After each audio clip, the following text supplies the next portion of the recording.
નમસ્કાર મિત્રો, તો ફરી એકવાર તમારું સ્વાગત છે આજના આપણા નવા હવામાનના વિડીયોમાં।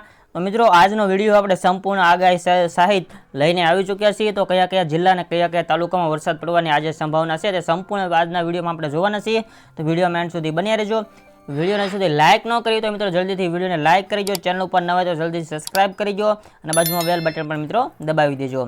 તો ચાલો મિત્રો, આજનો વિડીયો આપણે જલ્દીથી શરૂઆત કરી દઈએ। અને આ મિત્રો ખાસ આપણે જણાવવાનું કે આપણે જે દર્શાવી છે તે હવામાન વિભાગ દ્વારા દર્શાવવામાં આવતા અનુમાનો દર્શાવી છે, કોઈ પણ જગ્યાને આપણે 100% માહિતી આપતા નથી। તો આજે મિત્રો તારીખ 4 અને શુક્રવારના રોજ આપણે આગાહી લઈને આવી ચૂક્યા છીએ। તો સવારમાં 6 વાગ્યાનું રેડર સેટ કર્યું છે, તો મિત્રો આપણને કોઈ પણ જગ્યાએ જોવા નથી મળતું, પણ સુરત સાઈડનો એરિયો છે ત્યાં આપણને માઇનિંગ રીડિંગ જોવા મળે છે। તો થોડુંક આપણે ટાઈમિંગનો ફેરફાર કરી નાખવી। તો જોઈ શકો છો મિત્રો, અત્યારે આપણે 8 વાગી ગયા છે। 8 વાગ્યા પણ આપણને કોઈ પણ જગ્યાએ રીડિંગ જોવા મળતું નથી। થોડુંક આગળ વધારીએ તો મિત્રો 11 વાગ્યા બાજુ આપણને ઘણી પણ જગ્યાએ માઇનર નોર્મલ રીડિંગ જોવા મળે છે। તો તેમાં મિત્રો આપણે અહીંયા વડોદરાનો સમાવેશ થાય છે, દાહોદનો સમાવેશ થાય છે, બારવાની આવી જાય છે, ખાનવા આવી જાય છે, સુરત આવી જાય છે, નંદુબાર આવી જાય છે। તો આટલા વિસ્તારમાં માઇનર રીડિંગ છે, એટલે આપણે બહુ એમાં અંદર તો આપણે ડીપમાં નહીં જઈએ।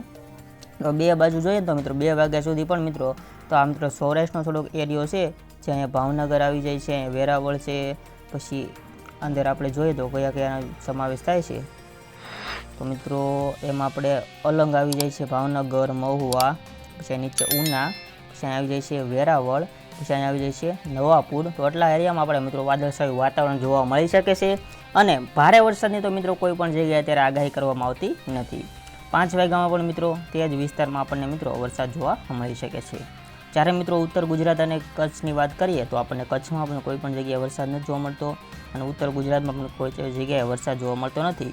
અને હાલમાં મિત્રો અમદાવાદમાં તો ગરમીનો પારો મિત્રો 35થી લઈને સેલ્સિયસથી લઈને 40 સેલ્સિયસની વસાળ જોવા મળે છે। તો મિત્રો આ ઉપર પણ આપણે જોઈ શકીશું મિત્રો આ બધા એરિયા છે, જે પાલનપુર છે, મહેસાણા છે, પછી આ દંદુબાર છે, પછી આ બિલીમવાળા છે, તેમ મિત્રો અહીં બિલીમોરા માલ છે, તેમાં કોઈ પણ જગ્યાએ આપણને વરસાદ જોવાનું કોઈ રીડિંગ મળતું નથી। આ વડોદરા સાઈડ જે એરિયો છે, નીચેનો દક્ષિણ ગુજરાતનો એરિયો છે, ત્યાં આપણને માઇનર રીડિંગ જોવા મળે છે। તેના કારણે મિત્રો વરસાદ પડવાની અહીંયા નીચેના ભાગમાં સુરત, તાપી બાજુ એરિયામાં આપણી શક્યતાઓ રહેલી છે। આપણે હવામાન વિભાગની પણ આગાહી પણ જોઈશું કે કઈ કઈ જગ્યાએ વરસાદ પડશે। બાકી જો મિત્રો આવી રીતના જ રીડિંગ છે, પછી મિત્રો રાતે 7 વાગે તો આપણું કોઈ પણ જગ્યાએ રીડિંગ જોવા મળતું નથી, રીડિંગ આપણું સાવ પૂરું થઈ ગયું છે। આખા ગુજરાતની વાત કરીએ તો આપણે કોઈ પણ જગ્યાએ રીડિંગ જોવા મળતું નથી। તમે મિત્રો જોઈ શકો છો કોઈ પણ જગ્યાએ આપણને રીડિંગ જોવા મળતું નથી। તો આ વચ્ચે આપણે હવામાન વિભાગે શું આગાહી કરી છે તેના ઉપર એક નજર નાખીએ, કેમ કે રીડિંગ તો આપણને કોઈ પણ જગ્યાએ સારું એવું જોવા મળતું નથી, એટલે આપણે કંઈ વાત કરવાની બહુ અર્થ નથી। તો આપણે હવે જોઈ લઈએ કે હવામાન વિભાગ દ્વારા શું કહેવામાં આવેલું છે। ગુજરાતમાં નોરતા હાલમાં શરૂઆત થઈ ગઈ છે, તો નોરતા વચ્ચે હવામાન કેવું રહેશે તેના વિશે આગાહી કરવામાં આવી છે। તો કયા જિલ્લાઓમાં વરસાદ નોંધાઈ શકે છે તે વિશે પણ આપણે આગળ વિડીયોમાં જોઈશું।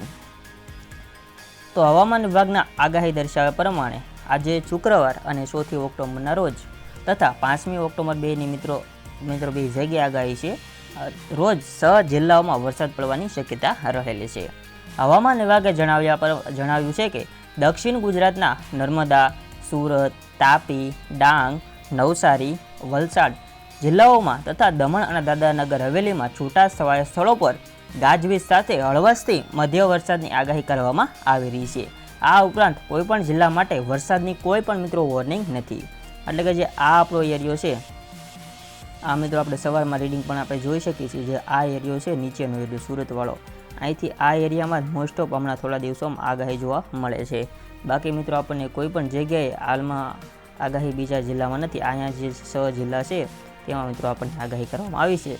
આજ અને કાલ બંનેની આગાહી ભેગી છે, એટલે કે 2 દિવસ આટલા વિસ્તારમાં આગાહી રહેવાની સંભાવના છે, જેમાં હળવાશથી મધ્ય વરસાદની આગાહી છે। કોઈ પણ જગ્યાએ ભારે વરસાદની અહીંયા મિત્રો આગાહી કરવામાં આવતી નથી।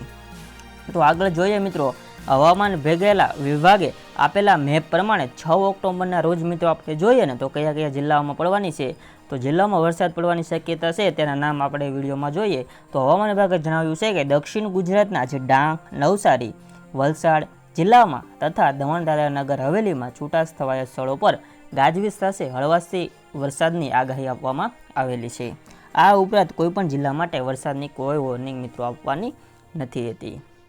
એટલે મિત્રો કે અહીંયા 4-5 આવી ગઈ હતી. 6 તારીખમાં પણ મિત્રો આ જે રૂટ છે તેમાં અહીંયા વરસાદ પડવાની શક્યતા રહેલી છે. આ જ રૂટમાં મોસ્ટ ઓફ આપણે મિત્રો વરસાદ પડવાની શક્યતા રહેલી હોય છે.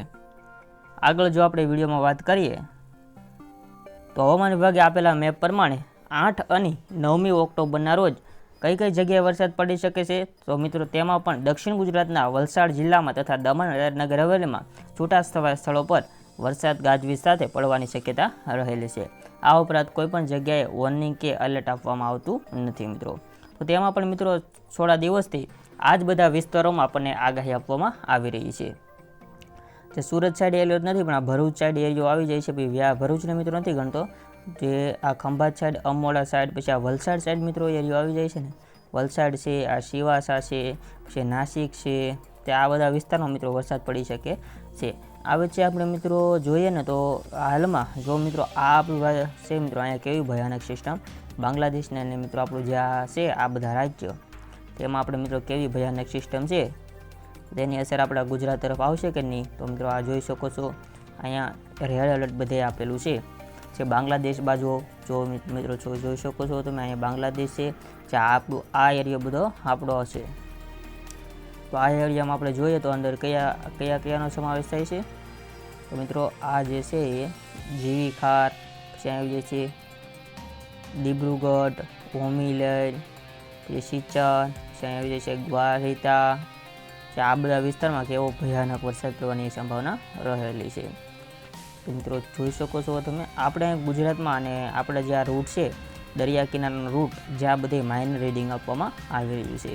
જે આ સિસ્ટમ છે હવે એની તો આપણે આગળ વાત કરીશું વિડીયોમાં. આ સિસ્ટમ તો આપણે કાંઈ ભયાનક રુદ્ર નથી, રોપ નથી ધારણ કરતી, એટલે એનો આપણે ખતરો નથી.